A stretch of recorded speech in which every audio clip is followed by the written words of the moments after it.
مجھے اس حال میں رہنے دو، میں اس میں خوش ہوں بجائے اس حال کے جس میں تم مجھے لے کے جا رہے ہو۔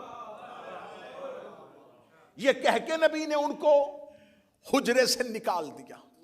اس کے بعد عبداللہ ابن عباس کہتا ہے کہ سعید ابن جبیر کہتا ہے عبداللہ ابن مسعود سے بھی نقل ہوا کہ ابن عباس کہتا ہے، اب بخاری نے دیکھیں آگے خیانت کیا ہوئی ہے، کہ پھر رسول نے 3 وصیتیں کی۔ پہلی وصیت کی کہ مشرکین کو جزیرہ عرب سے نکال دو، پہلی وصیت۔ دوسری وصیت کی میرے بعد آنے والے وفود کا ویسے ہی خیال رکھنا جیسے میں اپنی زندگی میں رکھتا تھا۔ سر اٹھانا میری شیعہ قوم کا نوجوان، میں سب سے بڑی علمی چوری اور علمی دہشت گردی آپ کے سامنے رکھنے لگا ہوں۔ اس کے بعد بخاری کہتا ہے کہ سعید ابن جبیر کہتا ہے کہ رسول نے کوئی تیسری وصیت بھی کی تھی جو ہم بھول گئے۔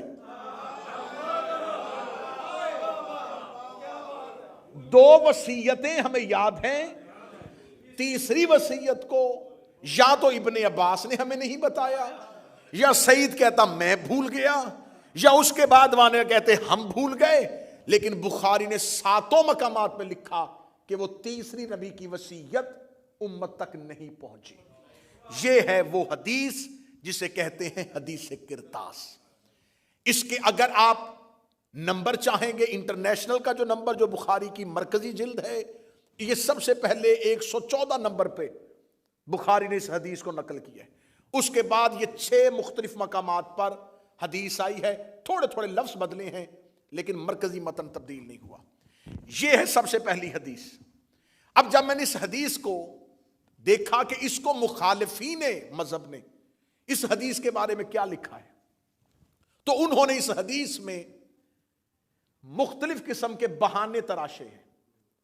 انہوں نے پہلا بہانہ جو بیان کیا ہے، میں نے اس پہ اتنی محنت کی ہے کہ جنہوں نے اس حدیث کو دفاع کرنے کی کوشش کی ہے انہیں پڑھا بھی ہے، اور جو لکھتے نہیں انہیں سنا بھی ہے کہ آخر اس کا دفاع کیسے کر رہے ہیں، کس چیز کے ساتھ دفاع کر رہے ہیں۔ اب انہوں نے پہلا دفاع کیا کیا؟ انہوں نے کہا پہلا دفاع یہ ہے کہ جب رسول نے کہا تھا کہ مجھے کاغذ قلم دو، تو اس وقت صحابی کا انکار کرنا اس بات کی دلیل ہے کیونکہ رسول امتحان کی وجہ سے مانگ رہے تھے، امتحاناً مانگ رہے تھے، کیونکہ الیوم اکملت لکم دینکم کے بعد دین کامل ہو گیا تھا، کسی مزید فرمان کی ضرورت نہیں تھی۔ تو نبی صحابہ کا امتحان لینا چاہتے تھے کہ دیکھوں کہ میں ان سے کاغذ قلم مانگوں تو یہ مجھے دیتے ہیں، اگر یہ مجھے دیں گے تو پھر مجھے پتہ چل جائے گا کہ جب اللہ نے کہہ دیا ہے کہ دین کامل ہو گیا تو پھر یہ کسی اور نئی چیز کو کیوں لکھوا رہے ہیں۔ تو لہٰذا رسول صحابہ کا امتحان لے رہے تھے، تو صحابہ اپنے امتحان میں کامیاب ہو گئے، انہوں نے کاغذ قلم نہیں دیا۔ یہ پہلی طویل ہے۔ جامع الازہر مصر سے شروع کروں گا اور مرزا محمد علی انجینئر تک آ جاؤں گا جنہوں نے اس حدیث کو دفاع کرنے کی کوشش کی۔ دوسری طویل بیان کی، انہوں نے کہا دوسری وجہ یہ کہ حضرت عمر ابن خطاب سمجھ گئے تھے، ان کی دور اندیشی تھی کہ رسول اللہ کہیں کچھ ایسا نہ لکھ دیں جو بعد میں امت اس پر عمل نہ کر سکے اور گناہگار ہو جائے۔ یہ ہے دوسری تعویل۔ آئیے اب چلتے ہیں تیسری تعویل کی طرف۔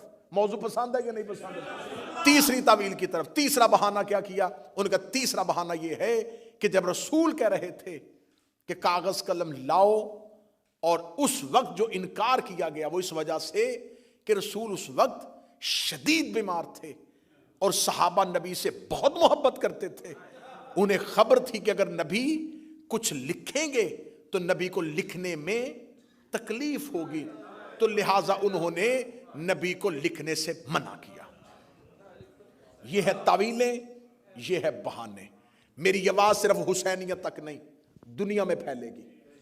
آپ کی وساطت سے میں پیغام پہنچانے لگا ہوں اپنے اہل سنت بھائیوں تک۔ تمہیں رسول کا واسطہ ایک شخص کو بچانے کے لیے،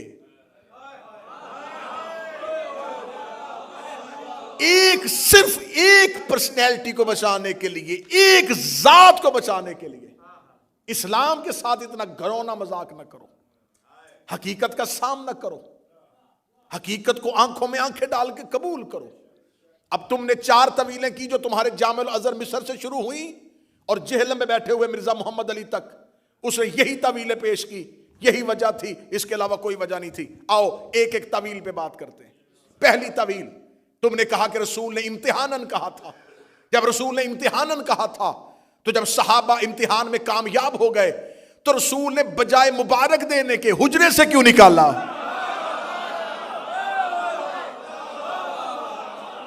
بھائی رسول امتحاناً کہہ رہے تھے نا، رسول امتحاناً کہہ رہے تھے، رسول امتحاناً کہہ رہے تھے کہ دیکھیں میری امت میرے بعد صحابہ کیا کریں گے۔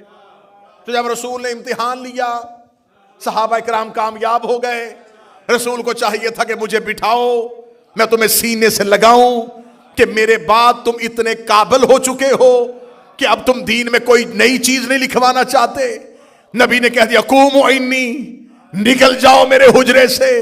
رسول کا نکالنا اس بات کی دلیل ہے امتحان رسول کا نہیں، امتحان صحابہ کا ہو رہا تھا۔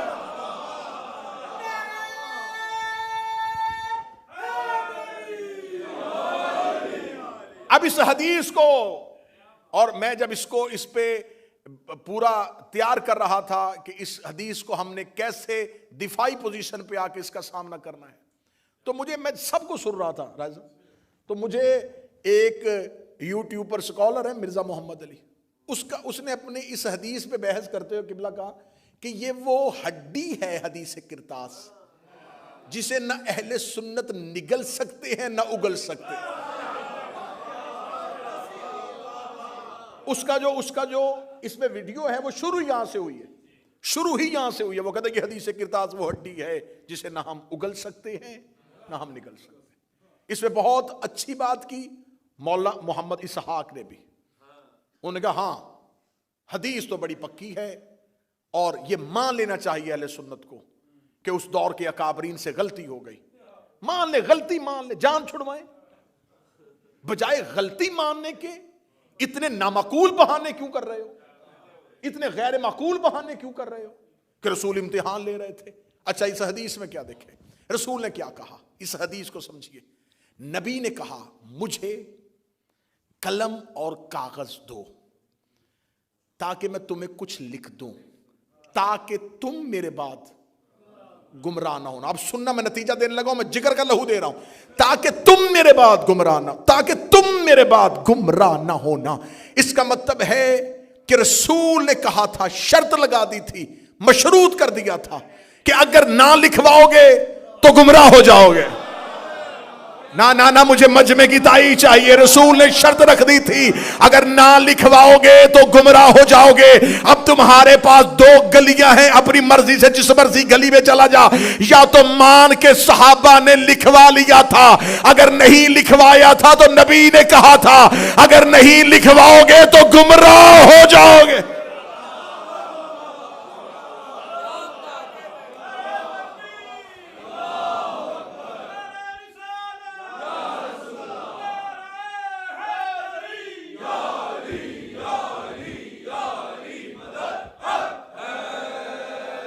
اگر نہ لکھواؤ گے تو گمراہ ہو جاؤ گے۔ اس کا مطلب ہے کہ جو اس وقت موجود تھے، حاضر تھے، رسول انہیں کہہ رہے ہیں اگر تم نے نہ لکھوایا، نہیں میں کائنات کے سب سے بڑے نبی کی حکمت پڑھ رہا ہوں۔ نبی نے فرمایا اگر تم نے نہ لکھوایا تم گمراہ ہو جاؤ گے۔ اس کا مطلب کہ آج تک امت میں جو گمراہ ہو رہا ہے، کیونکہ ہم تو وہاں تھے ہی نہیں۔ بولو جو حسین کے نوکر بیٹھے ہو، میرا آج کا اہل سنت بھائی، تم بھی وہاں پہ نہیں تھے، فرقے بنے ہی نہیں تھے۔ جب تم بنے ہی نہیں تھے تو اس کا مطلب کہ آج جو گمراہ ہو رہا ہے، ہم تو وہاں پر تھے ہی نہیں۔ وہاں پر تو کچھ اور لوگ موجود تھے جنہیں نبی نے کہا تھا اگر تم نے نہ لکھوایا تو تم گمراہ ہو جاؤ گے۔ اس کا مطلب وہ گمراہ ہوئے تھے کاغذ قلم نہ دینے کی وجہ سے، قیامت تک امت گمراہ ہوگی ان کی وجہ سے۔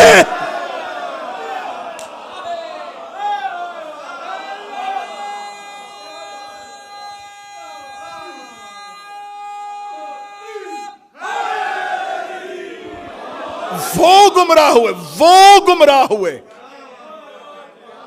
وہ گمراہ ہوئے انکار کی وجہ سے۔ اب جو گمراہ ہوگا، نہ ہم سے نبی نے مانگا،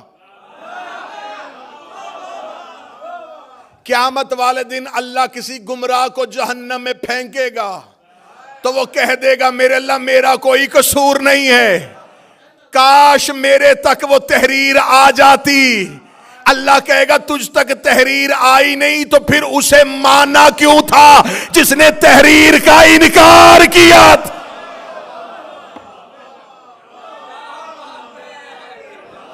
امت گمراہ،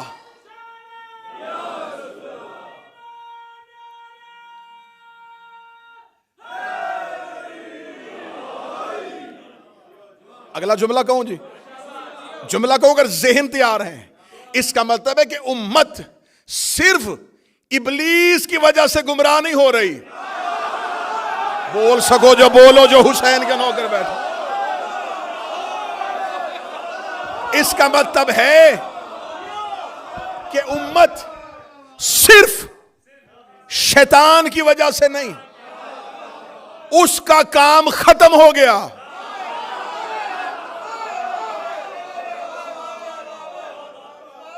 رسول کہہ رہا ہے، رسول کہہ رہا ہے لن تضلوا بعدہ، نہ گمراہ ہو جانا میرے بعد۔ جب رسول کہہ رہا ہے کہ گمراہ ہو جاؤ گے تو یہ وہی رسول ہے جس نے اسی زبان سے کہا تھا اللہ ہے۔ اسی رسول نے کہا تھا فرشتہ ہے، اسی نے کہا تھا جنت ہے، اسی نے کہا تھا جہنم ہے۔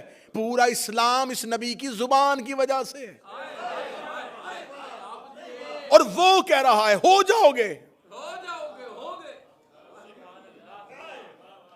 تو اس کا مطلب ہے کہ اب جو بھی گمراہ ہوگا وہ صرف شیطان کی وجہ سے گمراہ نہیں ہو رہا۔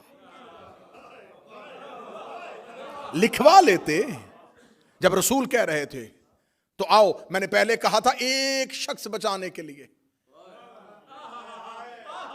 تم نے دفاعی پوزیشن لی، ہم اس دفاعی پوزیشن میں سامنے آئے ہیں۔ اگر یہ امتحان مقصود تھا حجرے سے کیوں نکالا؟ اچھا دوسری دلیل کیا دی؟ دوسری دلیل یہ کہ انہوں نے دور اندیشی سے یہ فیصلہ کر دیا تھا کہ رسول کہیں کچھ ایسا نہ لکھ دیں جو بعد میں مسلمانوں سے ہو نہ سکے اور وہ گناہ گار ہو جائیں۔ اچھا یہ بات نبی کے ذہن میں نہیں آئی،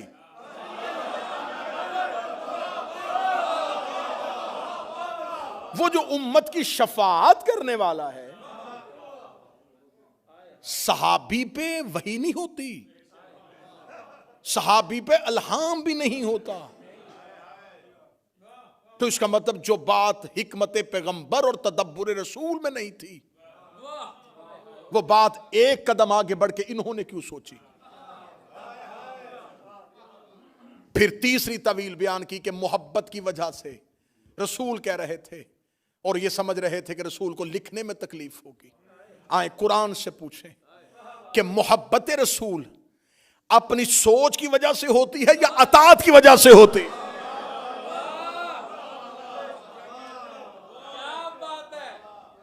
میں اٹھوں اور میں صبح فجر کی نماز پڑھوں، 2 رکعت پڑھوں اور مجھے لطف آئے، میں دوسری رکعت میں بجائے تشہد کے بیٹھنے کے میں اٹھ کے کھڑا ہو جاؤں، میں عشق میں تیسری بھی پڑھوں اور پڑھوں بھی سورہ یاسین اور قرات بھی بڑی خوبصورت کروں اور روؤں بھی آنسوؤں کے ساتھ، اور میں قبلہ ارشد ترابی صاحب سے پوچھوں قبلہ آج صبح نماز میں اتنا لطف آیا کہ میں نے 2 رکعت پہ رکا ہی نہیں، میں نے تیسری بھی پڑھ دی، یہ فوراً کہیں گے دوبارہ نماز ادا کر کیونکہ تیری نماز باطل ہو گئی۔ میں نے کہا تیسری رکعت میں یاسین پڑھی تھی، رکوع میں رویا بھی بڑا تھا، انہوں نے کہا 2 پڑھی تھی تو اطاعت تھی، تیسری پڑھی تو بغاوت ہو گئی۔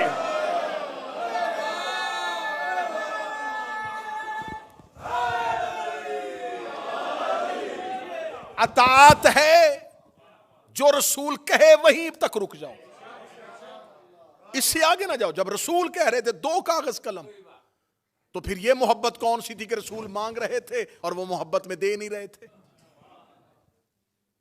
اب دیکھیں سامنے دشمن بھی بڑا شاطر ہوتا ہے. انہوں نے یہ طویلیں بیان کی. جب ہمارے علماء نے آگے سے دفاع کیا, انہوں نے پھر آگے سے ایک پوزیشن اور لی. میں اگلی پوزیشن پہ جانے لگا ہوں. اب میں اگلے مورچوں پہ آ گیا ہوں. اب اگلے مورچے پہ حملہ ہم پہ کیا ہوا؟ اچھا آپ شیعوں کو بڑی تکلیف ہوئی کہ نہیں دیا انہوں نے کاغذ قلم, تو علی دے دیتے. علی دے دیتے. اچھا یہ حکمت مجھے آج تک سمجھ میں نہیں آئی کہ جواب دینے کی بجائے فوراً کہتے ہیں علی نے کیوں نہیں کیا, علی نے تلوار کیوں نہیں اٹھائی, علی نے یہ کام کیوں نہیں کیا, علی نے یہ کام کیوں نہیں کیا. اچھا چلے آئیں. کہتے ہیں جی کہ اس وقت ایک ترک ہے بخاری کا, جس میں اس نے لکھا ہے کہ اس وقت حجرے میں صحابہ اور اہل بیت, لیکن جو ہمارے محدثین نے بتایا انہوں نے کہا وہ اہل بیت سے مراد اہل کساں نہیں, بلکہ اہل بیت سے مراد جو گھر میں لوگ رہتے تھے وہ اس وقت حجرے میں موجود تھے. ان میں ازواج بھی ہو سکتی ہیں, اور نبی کی 2 بیویوں کا وہاں پر ہونا اس حدیث میں ظاہر ہو رہا ہے, کیونکہ اس کی اگلی روایت جو ہے اس کے آگے جو چلتی ہے اس میں بیان ہو رہا ہے ان 2 نبی کی بیویوں کا وہاں پر موجود ہونا. تو ہمارے محدثین نے لکھا کہ وہ اگر گھر والوں کی وجہ سے ہے, یہاں پر علی موجود نہیں ہے. چلیں مان لیا تم کہتے ہو کہ علی کو دے دینا چاہیے تھا. رسول نے اگر علی سے مانگا ہوتا, سر نہیں ہلائیے گا میں دفاع کر رہا ہوں تمہارے مذہب کا, رسول نے جب جہاں جہاں حکم دیا علی کا نام لے کے دیا. یا علی خیبر میں جائیے, یا علی بستر پہ سوئیے, یا علی سورہ برات کی تبلیغ کے لیے جائیے. رسول جب بھی حکم علی کو دیتے تھے تو مخاطب کر کے دیتے تھے. یہاں پر تو رسول نے یہ نہیں کہا اے علی مجھے کاغذ قلم دیجئے. کہتے جی اچھا اگر علی کو نہیں دیا تو موجود تو تھے نا, تو جب سب موجود تھے تو اس کا مطلب پھر علی کو دے دینا چاہیے تھا. علی کا نام نہیں لیا تو جس کا آپ انکار کر رہے ہیں اس کا بھی نام نہیں لیا. اچھا اس کا بھی انکار میں نام نہیں لیا, تو اب آیا ہے خود اپنے ہی جال میں سیا کہ جب رسول نے اتنے حجرے میں لوگوں میں کسی ایک کا نام نہیں لیا تھا تو جواب ایک نے کیوں دیا؟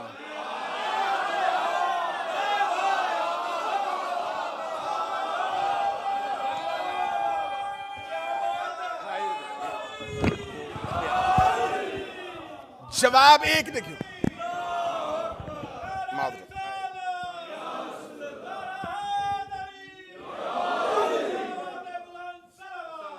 اللہم صلی علی محمد.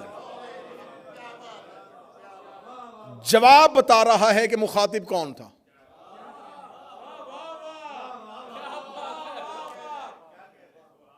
تو انہوں نے تو بول کے خود ثابت کر دیا. جب اتنے لوگ موجود تھے سارے چپ تھے, تو جب ان کا نام ہی نہیں لیا, تو جب علی چپ تھے تو وہ بھی چپ رہتے.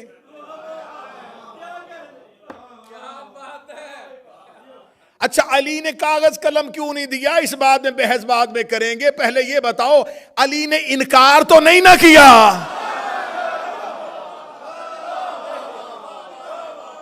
مولا علی نے معاذ اللہ نبی پہ ہذیان کی تہمت تو نہیں لگائی, تو یہ انکار کیوں کیا گیا؟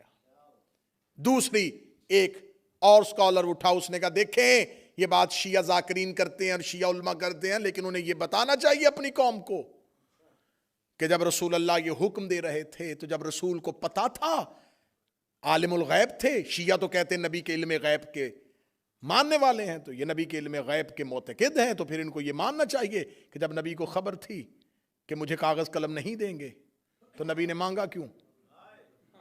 این آخری وقت میں نبی اپنے آخری لمحوں میں آخری سانسوں میں کیوں وہ چیز مانگ رہے جس کے بارے میں نبی کو اندیشہ بھی ہو کہ یہ مجھے انکار کریں گے, اس سے مجھے تکلیف ہوگی, جھگڑا ہو جائے گا, امت گروہوں کا شکار ہو جائے گی, مجمع سارا چپ بھی ہو جائے, جہاں مجھے بات پہنچانی میں وہاں پہنچانے لگا ہوں.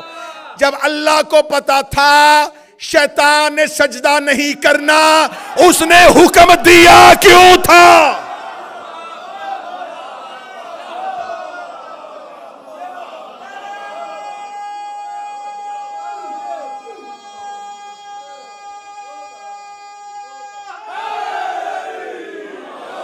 ہم نبی کے علم غیب میں بعد میں آئیں گے کہ نبی کا علم غیب جو ہے وہ کوئی فرقہ مانتا ہے، کوئی فرقہ نہیں مانتا، لیکن اللہ کو عالم الغیب، ہر لا الہ الا اللہ پڑھنے والا مانتا ہے کہ اللہ غیب کا عالم ہے، اللہ غیب کا علم رکھنے والا ہے، وہ غیب کے سارے پردوں سے واقف ہے، وہ غیب سے سارے رازوں سے واقف ہے۔ جب اللہ کو پتا تھا کہ فرشتوں کی محفل میں ایک ایسا بیٹھا ہے جس نے انکار کر دینا ہے، تو اللہ نے سجدے کا حکم کیوں دیا تھا؟ اللہ کو پتا تھا کہ اس کے دل میں آدم کا بغض ہے، اس کے دل میں آدم کے لیے نفرت ہے۔ اللہ کو پتا تھا کہ جب تک میں آدم کی خلافت کا اعلان نہیں کروں گا، اس کی دل کی منافقت زبان پہ نہیں آئے گی۔ اللہ نے آدم کی خلافت کا اعلان کیا تاکہ منافقت باہر آئے، نبی نے کاغذ قلم مانگا تاکہ منافقت باہر آئے۔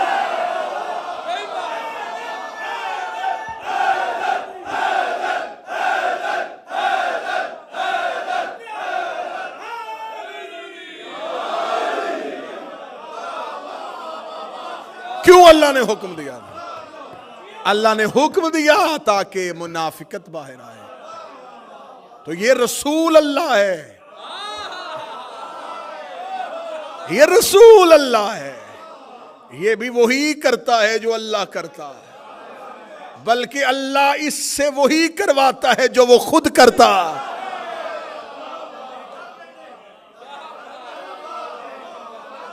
اللہ نے کیا تھا تاکہ منافقت باہر آئے، نبی نے بھی کیا تاکہ منافقت باہر آئے۔ اللہ سجدے کا حکم نہ دیتا، حسینیہ بریڈ فورڈ گرد و نواح والو، برطانیہ والو، جملہ بہت مشکل سے قبول ہونے والا لیکن کرنا۔ اللہ اگر حکم آدم کے سجدے کا نہ دیتا تو آج تک شیطان بھی علیہ السلام ہوتا۔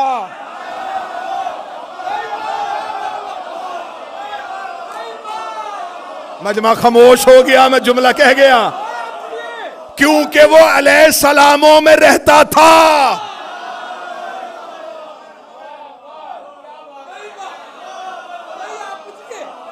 اگر اللہ حکم نہ دیتا وہ آج تک نہ ہم سے پکڑا جاتا۔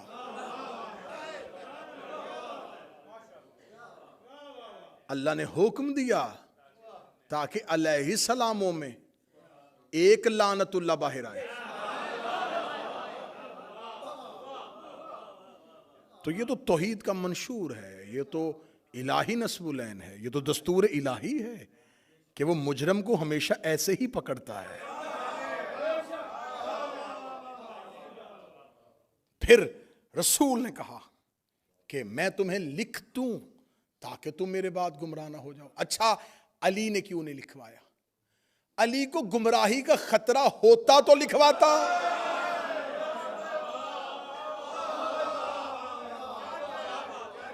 لکھوا لیتے علی، تم لکھو قرآن کی حاشیے میں کہ علی کو گمراہی کا اندیشہ تھا۔ علی تو معصوم ہے۔ تو رسول نے ساتھ ہی کہا تھا کہ وہ لکھوائے جس نے بعد میں گمراہ ہونا ہے۔ سرنا ہلانا، زبان سے بولنا، میں محنت کر کے پڑھ رہا ہوں، تم علی کی بات کرتے ہو۔ سلمان نے بھی نہیں لکھوایا، عمار نے بھی نہیں لکھوایا، مقداد نے بھی نہیں لکھوایا۔ جب ڈاکٹر نسخہ لکھتا ہے تو بیمار ہاتھ آگے کرتا ہے۔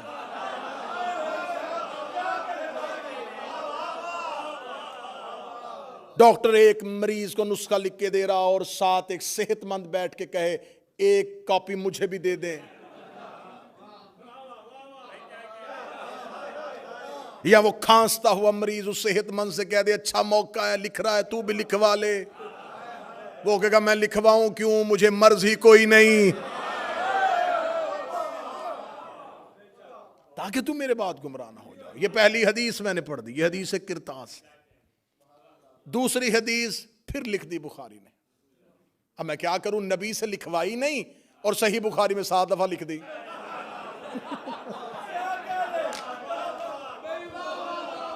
نبی سے قبلہ ترابی صاحب نبی سے ایک بار نہیں لکھوائی، اللہم صلی علی، نبی سے ایک دفعہ نہیں لکھوائی اور بخاری میں بار بار لکھ دی۔ چلے میں کیونکہ یہ ویڈیو کیمرے کی موجودگی میں بات ہو رہی ہے، تو یہ جو حدیث کرتاس ہے یہ بخاری میں پہلا اس کا حدیث نمبر 114 3168 دوسری جگہ پہ آئی، 4431 تیسری جگہ پہ آئی، 4432 چوتھی جگہ پہ آئی، 7366 یہ پانچویں جگہ پہ آئی ہے، 3053 اور 5669 یہ ہے 7 وہ حدیثوں کا نمبر جس میں بخاری نے حدیث کرتاس کو لکھا۔ اب میں جو حدیث آپ کے سامنے پڑھنے لگا ہوں، اس حدیث کو پھر بخاری نے 6576 پہلا نمبر، 2367 دوسرا نمبر، 6582 تیسرا نمبر، 6585 6586 پہ بھی یہی، 6587 پہ بھی یہی، 7048 پہ بھی یہی، 7049 پہ بھی یہی، اور 7051 پہ بھی یہی۔ یہ اگلی حدیث میں پڑھنے لگا ہوں۔ پہلی اتر گئی جی،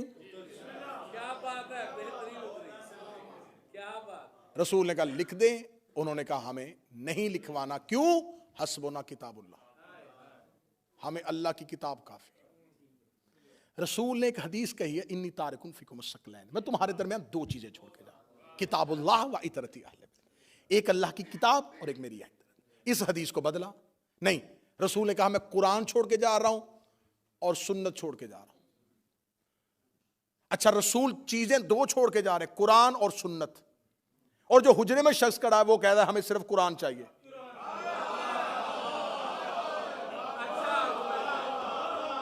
اب تم نے حدیث تم نے بدلی، ہم نے نہیں بدلی، حدیث تم نے بدلی ہے، اب تمہاری بدلی حدیث تمہارے گلے میں آنے لگی ہے۔ تم نے کہا نبی دو چیزیں چھوڑ کے گئے، ایک قرآن اور ایک سنت، یہ حدیث بھی تمہاری ہے اور جو حجرے میں بول رہا ہے وہ بھی تمہارا ہے، وہ کہہ رہا ہے ہمیں صرف قرآن چاہیے۔ اب سر نہیں، مجھے مجمع کی زبان سے تائی چاہیے۔ جب اس نے کہہ دیا تھا ہمیں صرف قرآن کافی ہے، تو تمہارا فرقہ اہل قرآن ہونا چاہیے تھا، اہل سنت نہیں ہونا چاہیے۔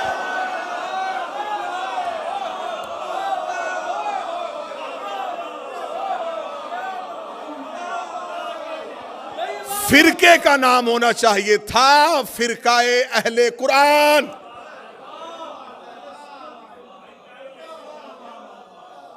کیونکہ صرف قرآن کافی ہے، ہمیں صرف قرآن کافی ہے۔ پھر آج میرا اہل سنت بھائی جو اس مجمع میں موجود ہے یا جو جہاں جہاں سنے گا، آج کے بعد یا اس شخص کو ماننا یا حدیث ماننا، دو نمبری مذہب میں تو نہ کرو کہ اسے بھی مانو جو کہہ رہا ہے کہ قرآن کافی ہے، پھر بعد میں حدیث کو بھی مانو۔ اگر حدیثیں پڑھنی ہیں تو پھر اسے چھوڑو،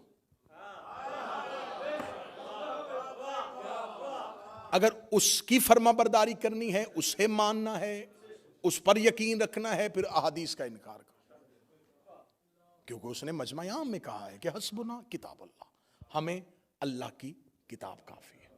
دوسری حدیث میں نے پھر اس کے یہ سارے نمبر نوٹ کروا دیے، یہ حدیث پھر بخاری میں آ گئی۔ اس حدیث کو کہا جاتا ہے عمران بھائی حدیث سے حوض، دو عمران اکٹھے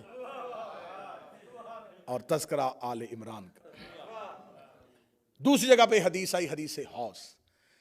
اس حدیث کے 4 ترک ہیں، 5 راوی ہیں، مختلف اسناد کے ساتھ اس کو نقل کیا گیا۔ اس میں لکھا گیا کہ رسول اللہ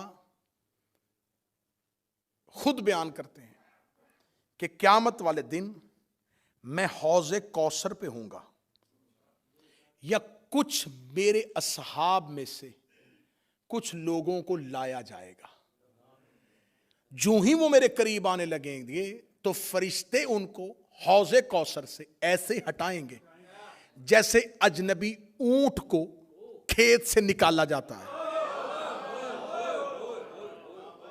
وہ انہیں ہٹائیں گے، دھکے مار کے ہٹائیں گے۔ ایک اجنبی اونٹ، یہ عرب کی مثال ہے کہ ایک چرتا ہوا اونٹ کسی کے کھیت میں چلا جائے تو وہ پلیز کہہ کے تو نہیں اسے نکالے گا، اس کسان کو کتنی تکلیف ہوگی جس کی فصل کو ایک آوارہ اونٹ آ جائے۔ اب میں نہیں بیان کر سکتا کہ قیامت والے دن کیا ہوگا، بس تم اپنے ذہن میں اپنے معاشرے کی مثال رکھ دو کہ جیسے وہ نکالتا ہے ایسے فرشتے انہیں ہٹائیں گے، پیچھے کر دیں گے حوض کوثر سے، اور نبی کہیں گے میرے اللہ یہ میرے اصحاب ہیں. حدیث میں لفظ اصحاب آیا، میرے پاس موجود. رسول کہیں گے میرے اللہ یہ میرے اصحاب ہیں، یا فرشتے کہیں گے یا رسول اللہ انہوں نے تیرے بعد تیرے دین کو بدل دیا تھا اور گمراہ ہو گئے تھے. بولو جو علی کے نوکر بیٹھے ہو، جو حسین کے عزادار بیٹھے ہو، انہوں نے تیرے بعد تیرے دین کو بدل دیا تھا اور گمراہ ہو گئے.